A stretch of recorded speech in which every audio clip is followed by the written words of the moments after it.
ಆಯ್ಕರ್ ಡಿಪಾರ್ಟ್ಮೆಂಟಿನ ಭ್ರಷ್ಟಾಚಾರ ಆರೋಪಕ್ಕೆ ಸಂಬಂಧಪಟ್ಟ ಹಾಗೆ ನಾನು ಯಾವ ತಪ್ಪು ಮಾಡಿಲ್ಲ. ತೇಜೋವಧೆ ಮಾಡೋ ಕೆಲಸ ನಡೀತಿದೆ. ಅಬಕಾರಿ ಇಲಾಖೆಯಲ್ಲಿ CL7 ಲೈಸೆನ್ಸ್ ಲಂಚದ ಬೇಡಿಕೆ ಪ್ರಕರಣ. ತಿಮ್ಮಾಪುರ ಅವರ ಪುತ್ರ ಅಧಿಕಾರಿಗಳು ಲಂಚಕ್ಕೆ ಬೇಡಿಕೆ ಇಟ್ಟಿದ್ರು ಅನ್ನೋ ಆರೋಪ ಇದೆ. ಬುಡಕ್ಕೆ ಬಡದಾಗ ಎಲ್ಲರೂ ಹಿಂಗೆ ಹೇಳೋದು, ನಾನೇನು ಮಾಡಿಲ್ಲ, ನಾನು ಯಾವ ತಪ್ಪು ಮಾಡಿಲ್ಲ, ನಾನು ಸಾಕ್ಷಾತ್ ಶ್ರೀರಾಮಚಂದ್ರ, ಅದು ಇದು ಅಂತೇಳಿ ತೇಪೆ ಹಚ್ಚೋ ಕೆಲಸಗಳಾಗ್ತವೆ ಸ್ವಾಭಾವಿಕವಾಗಿ. ಅದರ ಅರ್ಥ ಇವರು ತಪ್ಪು ಮಾಡಿದ್ದಾರೆ ಅಂತಲ್ಲ. ತಿಮ್ಮಾಪುರ ಅವರ ಪುತ್ರ ಅಧಿಕಾರಿಗಳು ಲಂಚಕ್ಕೆ ಬೇಡಿಕೆ ಇಟ್ಟರು ಅನ್ನೋ ಆರೋಪ. ಮೊನ್ನೆ ನೀವು ನೋಡಿರ್ತೀರಿ ಆ ದೃಶ್ಯವನ್ನ. ಗೋಣಿ ಚೀಲದಲ್ಲಿ ದುಡ್ಡು ತುಂಬಿಸ್ಕೊಂಡು ಲಂಚ ಪಡಿತಿದ್ದ ಅಧಿಕಾರಿಗಳನ್ನ ಲೋಕಾಯುಕ್ತರು ರೆಡ್ ಹ್ಯಾಂಡ್ ಆಗಿ ಹಿಡ್ಕೊಂಡು ಈಗ ಅದರ ಕಾನೂನು ಪ್ರಾಸೆಸ್ಗಳು ನಡೀತಾ ಇದೆ. ಈಗ GCಯಲ್ಲಿದ್ದಾನೆ, ಜುಡಿಷಿಯಲ್ ಕಸ್ಟಡಿಯಲ್ಲಿ ಆತಿದ್ದಾನೆ. ನಾನು ದುಡ್ಡು ಕೇಳಿದ್ದೇನಾ? ತಿಮ್ಮಾಪುರ ಅವರ ಪುತ್ರ ಕೇಳ್ತಾರೆ. ನನ್ನ ಮಗ ಇದರಲ್ಲಿ ಯಾಕೆ ಬರ್ತಾನೆ? RB ತಿಮ್ಮಾಪುರ ಅಬಕಾರಿ ಸಚಿವರು. ನನ್ನ ವಿರುದ್ಧ ದೊಡ್ಡ ಕುತಂತ್ರ ನಡೀತಿದೆ. ಆಡಿಯೋದಲ್ಲಿ ಯಾರ್ಯಾರ ಹೆಸರನ್ನು ಹೇಳುತ್ತಾರೆ. ನನಗೆ ಸಾಕಾಗಿದೆ, ನಾನು ಕಾನೂನು ಹೋರಾಟ ಮಾಡುತ್ತೇನೆ. ನೋಡಿ, ಇಲ್ಲಿ ಆಡಿಯೋ ಅನ್ನುವಂತಹದ್ದು ಒಂದು ಎವಿಡೆನ್ಸ್ ಆಗೋದಿಲ್ಲ. ಆಡಿಯೋದಲ್ಲಿ ಉದಾಹರಣೆಗೆ ಯಾರು ಬೇಕಾದರೂ ಆಡಿಯೋದಲ್ಲಿ ಯಾರ ಹೆಸರು ಬೇಕಾದರೂ ಹೇಳಕ್ಕಬಹುದು. ಆತ ಹೇಳಿದ್ದೇ ವೇದವಾಕ್ಯ ಅಂತ ಹೇಳಿ ಕಾನೂನಿನಲ್ಲಿ ಕನ್ಸಿಡರ್ ಮಾಡಿಕೊಳ್ಳೋದಕ್ಕೆ ಸಾಧ್ಯ ಇಲ್ಲ. ತನಿಖೆಯಾಗಬೇಕಲ್ಲ, ತನಿಖೆಯಾಗಬೇಕು.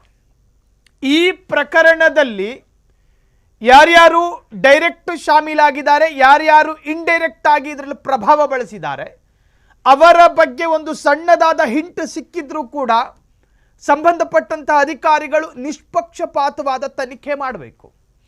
RB ತಿಮ್ಮಾಪುರ ಅವರ ಮುಖ ನೋಡ್ಕೊಂಡು ಈ ಪ್ರಕರಣ ಹಳ್ಳ ಹಿಡಿಬಾರ್ದು. RB ತಿಮ್ಮಾಪುರ ಅವರ ಮಗ ಇರುವ ಕಾರಣಕ್ಕೋಸ್ಕರ ಈ ಪ್ರಕರಣ ಅದರ ತೀವ್ರತೆಯನ್ನ ಕ್ಷೀಣಿಸಿಕೊಳ್ಳಬಾರ್ದು. ತನಿಖೆ ಅತ್ಯಂತ ತೀವ್ರಗತಿಯಲ್ಲೇ ನಡೀಬೇಕು.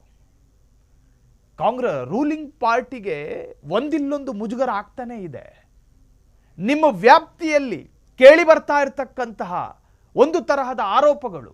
ಶಾಂತವಾಗಿದ್ದ ಬಳ್ಳಾರಿಯಲ್ಲಿ ಬ್ಯಾನರ್ ಬೆಂಕಿ, ಅದಾದ ನಂತರ ಈಗ ನಿಮ್ಮದೇ ಅಧಿಕಾರ ಅವಧಿಯಲ್ಲಿ ಕಾಮಚಂದ್ರ ರಾವ್ ಎನ್ನುವಂತಹ ಸೆಕ್ಸ್ ಸ್ಕ್ಯಾಂಡಲ್, ಅದಕ್ಕೂ ಮುಂಚಿತವಾಗಿ ಅಬಕಾರಿ ಇಲಾಖೆಯ ಅಧಿಕಾರಿಗಳು ಹಗಲೇ ಲಂಚ ಕೇಳೋ ಪರಿಸ್ಥಿತಿ. ಕಾಂಗ್ರೆಸ್ ಅಧಿಕಾರದ ಅವಧಿಯಲ್ಲಿ ಏನೇನಾಗ್ತಿದೆ ರಾಜ್ಯದಲ್ಲಿ, ವಿಪರ್ಯಾಸ. ತಿಮ್ಮಾಪುರ ಅವರ ಪುತ್ರ ಅಧಿಕಾರಿಗಳು ಲಂಚಕ್ಕೆ ಬೇಡಿಕೆ ಇಟ್ಟರು ಅನ್ನೋ ಆರೋಪಕ್ಕೆ ಸಂಬಂಧಪಟ್ಟ ಹಾಗೆ ಸಚಿವ RB ತಿಮ್ಮಾಪುರ ಫಸ್ಟ್ ರಿಯಾಕ್ಟ್ ಕೊಟ್ಟಿದ್ದಾರೆ. ನಾನು ಏನು ತಪ್ಪು ಮಾಡಿಲ್ಲ, ನಾನೇನು ತಪ್ಪು ಮಾಡಿದ್ದೀನಿ, ನಾನು ದುಡ್ಡು ಕೇಳಿದ್ದೇನಾ, ನನ್ನ ಮಗ ಇದರಲ್ಲಿ ಯಾಕೆ ಬರ್ತಾನೆ, ನನ್ನ ವಿರುದ್ಧ ದೊಡ್ಡ ಕುತಂತ್ರ ನಡೀತಾ ಇದೆ, ಆಡಿಯೋದಲ್ಲಿ ಯಾರ್ಯಾರ ಹೆಸರನ್ನ ಹೇಳುತ್ತಾರೆ, ನನಗೆ ಸಾಕಾಗಿದೆ, ನಾನು ಕಾನೂನು ಹೋರಾಟ ಮಾಡುತ್ತೇನೆ. ಅಬಕಾರಿ ಸಚಿವ RB ತಿಮ್ಮಾಪುರ ಹೇಳಿಕೆ. ನೋಡ್ರಿ, ಈ ಜನಪ್ರತಿನಿಧಿಗಳ ಜೀವನ ಅದೇನು ಹೂವಿನ ಹಾಸಿಗೆ ಅಲ್ಲ.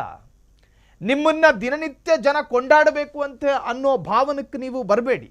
ಕಾರಣ, ನಿಮ್ಮ ವಿರುದ್ಧ ವಿಮರ್ಶೆಗಳು ಬರ್ತಾವೆ, ಆರೋಪಗಳು ಬರ್ತಾವೆ, ಪ್ರಶ್ನೆಗಳನ್ನು ಕೇಳಲಾಗುತ್ತೆ, ನಿಮ್ಮ ಮೇಲೆ ಸಂಶಯ ಬರುತ್ತೆ, ನಿಮ್ಮ ಮೇಲೆ ಸಂದೇಹ ಬರುತ್ತೆ.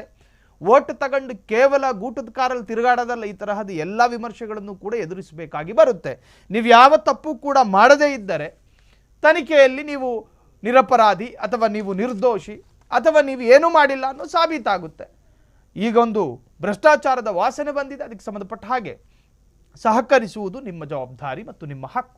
ಕ್ಷಣ ಕ್ಷಣದ ಸುದ್ದಿಗಳಿಗಾಗಿ ಫ್ರೀಡಂ ಟಿವಿ ಸಬ್ಸ್ಕ್ರೈಬ್ ಮಾಡಿ, ಲೈಕ್ ಮಾಡಿ ಹಾಗೂ ಫಾಲೋ ಮಾಡಿ. ಹೊಸ ಸುದ್ದಿಗಳ ನೋಟಿಫಿಕೇಶನ್ಗಾಗಿ ಬೆಲ್ ಐಕಾನ್ ಮೇಲೆ ಕ್ಲಿಕ್ ಮಾಡಿ.